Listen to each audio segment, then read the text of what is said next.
ఈరోజు కాకరకాయ ఉల్లిపాయ ఫ్రై చేస్తున్నానండి. అది మీతో షేర్ చేసుకుందామని.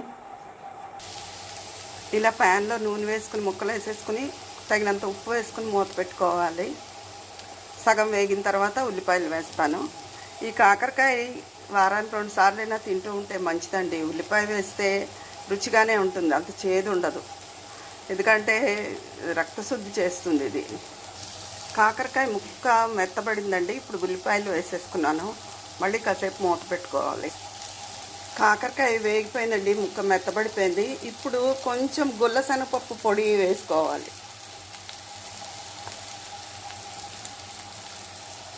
తర్వాత ఎర్రకారం, కొద్ది జీలకర్ర వేసుకోవాలి. ఇదిగోనండి, ఇందులో మామూలుగా ఉప్పు కారం కాకుండా గుల్లశనగపప్పు పొడి వేయడం వల్ల చాలా రుచిగా ఉంటుంది ఈ కాకరకాయ ఉల్లిపాయ ఫ్రై. ఉంటాను.